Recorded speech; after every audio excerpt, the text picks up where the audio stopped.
Hello there, this is Christy Lois from K-Fan, and today I'm here to rank my first 11 K-dramas. Woo! If you are a K-drama fan, you know that there are K-dramas of all genres, and they are all amazing. They're usually shot beautifully, the writing is excellent, and anybody can love them. So let's jump right into it. My number one K-drama was the first K-drama that I ever finished. So I don't want you guys to be fooled by the fact that there's 11 of these and I'm ranking them. They're all amazing because I don't finish a K-drama unless I am just loving it and I think I'm gonna love the ending. I love all of these, but this was the first one I finished. And after finishing it, I did not watch another K-drama for 6 months longer because it was so amazing and nothing else could compare to that for me, and that is Tale of the NineTailed. This is about a gumiho who is seeking his lost love from centuries ago, and really what I loved about it right off the bat, what really grabbed me, in the first episode, there is a horror element and a mystery element that just grips you right away, and that is that there's a little girl who's with her parents, and they're in a car accident, and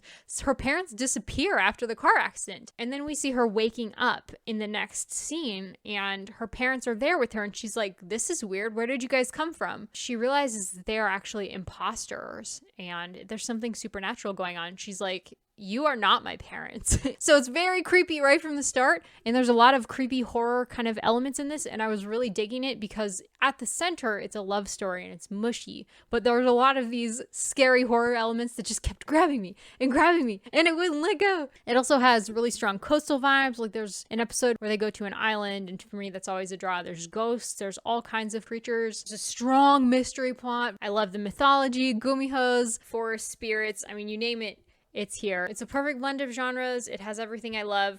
To top it all off, the main character, the female main character, is so smart. She really drives the plot, which I just find to be not rare exactly, but I just rarely find a story where the female protagonist is so engaging, and she's a cop, which is awesome. I love pro cop stuff because I feel like cops get a lot of flack, and it's deserved. If you watch like old episodes of Cops, it's like, what were you thinking? But my husband's in law enforcement and there's been a lot of reforms, so it's nice to see something pro-cop once in a while. So this was just the perfect blend of everything for me, and I'm so glad that I found it. It's on Viki. Next we have Hotel de Luna, which has similar vibes to Tale of the Nine-Tailed. So this is about a hotel who meets the dead right after their death and kind of assists them to the afterlife and helps them deal with any lingering concerns that they have about their previous lives. Everything is going to get compared to Tale of the Nine-Tailed. But I have found that this kind of speculative element in a K-drama is like such a winner for me.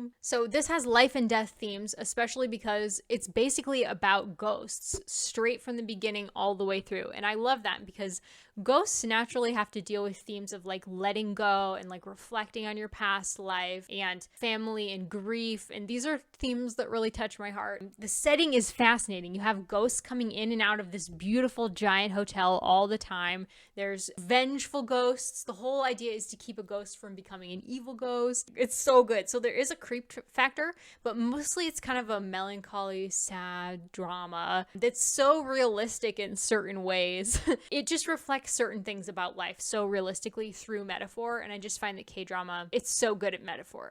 Everything Korean that I've ever experienced was like really good at metaphor. This is a prime example of that. So much life wisdom in here. I really loved this. I adored this. I hope everybody goes and watches it right away. Next we have It's Okay to Not Be Okay. I hope I'm saying that right. I always get the name wrong. There's too many words in it. I compulsively rewatch this drama. This is one of the earlier dramas I finished as well, and I'm currently rewatching it again in Korean. This one is about two people who have difficult mental health issues. One of them is the younger brother to a man who is on the autism spectrum. He's the caretaker for his brother. And then the girl, they meet and it's not healthy at all. Their relationship is very unhealthy in the beginning, but as they start to learn what their own problems are and to deal with them, and that each other can kind of help each other with them and become a family, that is really the kind of wholesome element of this drama. So if you're really put off by the darkness in the beginning, please don't give up on it. A lot of K-dramas, I find, they do have horror elements that kind of grab you, and then they're like, but look, I have a soft, mushy, happy center. You know, that frequently happened in Hotel de Luna, where it was like,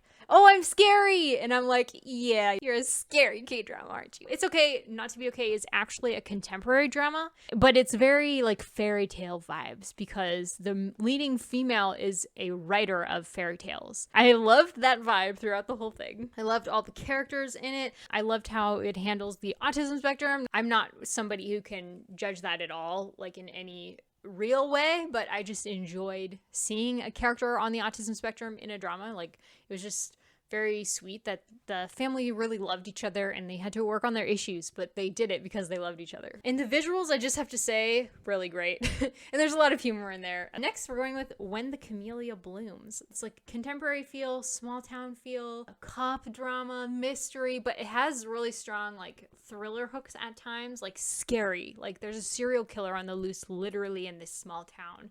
And we are following a small bar owner who is a single mother, the kind of underdog cop who is trying to get her to notice him. Their relationship dynamics are very sweet and wonderful. I particularly love the lead cop in this story. Like, I just really love an underdog, to be honest. Again, this has these scary elements, but it's mushy romance at the center. But this one is more realistic, I think, than any of the other ones I've been talking about. Although It's Okay Not to Be Okay is straight contemporary, this one it feels more contemporary to me, less kind of dark overtones, like ghostly overtones. I honestly just really dug the plot. I really dug the cop. I really loved all the characters, and the writing sets this one apart so well. Like the writing in this one, the dialogue, the life wisdom, it's incomparable. I've never seen another drama like it.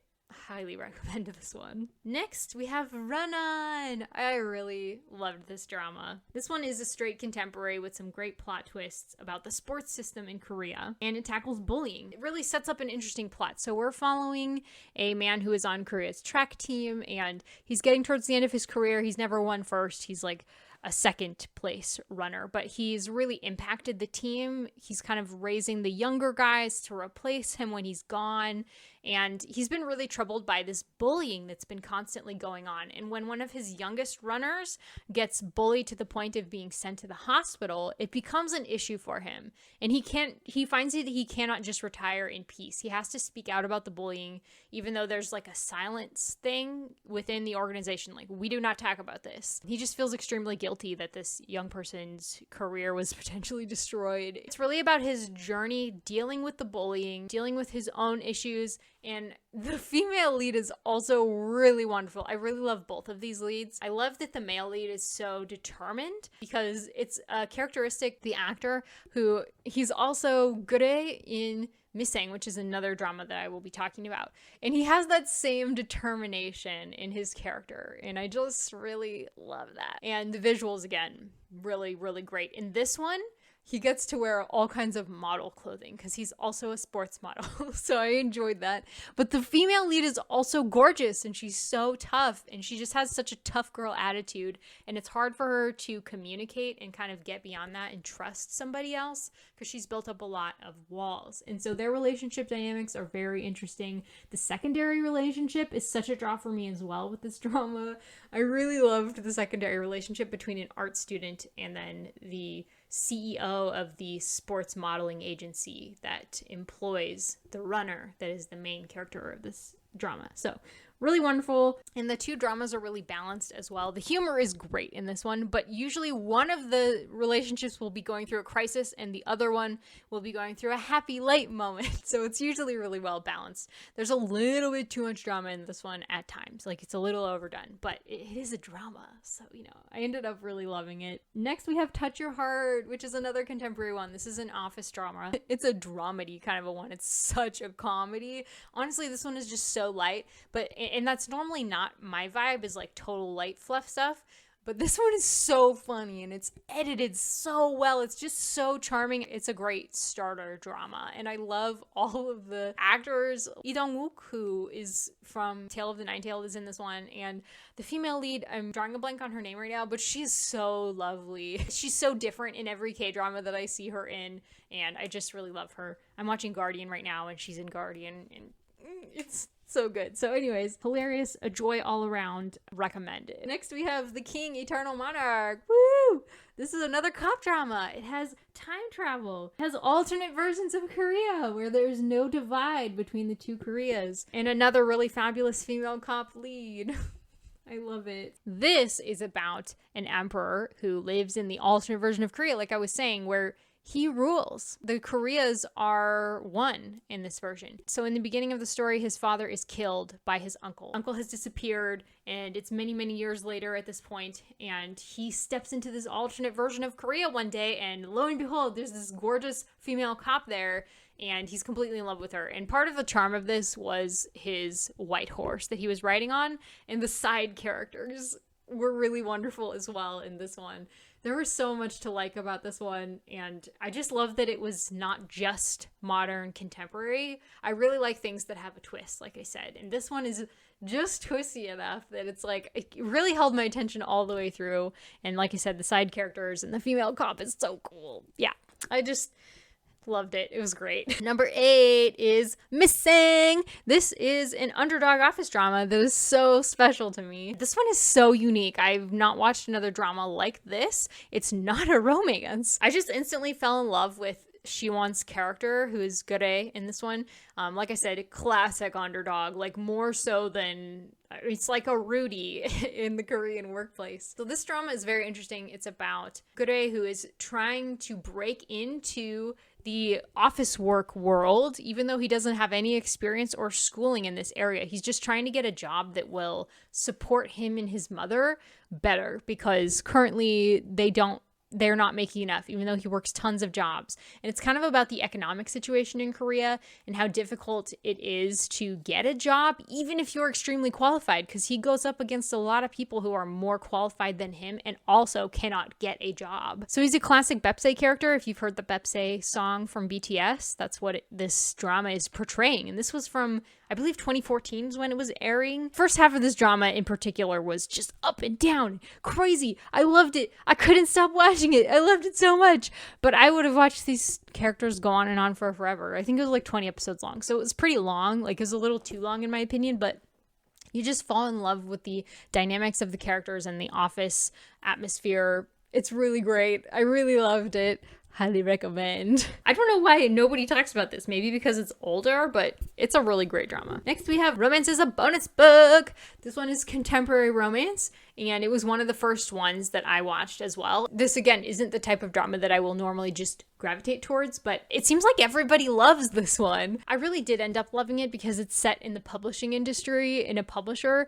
and the characters really do just kind of tug on your heartstrings, and there's a love triangle, and I really loved the other guy, you know? He has like a sweet dog, and it's just, it ended up being really cute. I think I'll leave other people to talk about this one more because I feel like they really just, I really enjoyed it, but a lot of people, if they're recommending a drama, this is the one they recommend. I feel like the female lead was very strong, and it has a very Cinderella-like feel to it, and it's just very sweet. Next, we have Snowdrop, which is a historical drama about Korea in 1987. This is a pivotal time because Korea's government was going through a lot of change and ups and downs and drama. There's a lot of corruption, and like a student was killed under torture for being suspected as a North Korean spy, which he was innocent. This drama portrays that tension. Again, my favorite thing about this drama was the cops. Korea has so many great cop characters in their dramas. So this drama is about fictional events, but it's reflecting the turmoil of the times. It's about a college student who's living in a girls' school who meets a boy and falls in love with the boy, but the boy turns out to actually be a North Korean spy. And so this actually caused protests in Korea and stuff because people were like, why would you actually have it be about a spy when a student was killed for he was not a spy, but he was killed under suspicion of being a spy by the cops. So, yeah.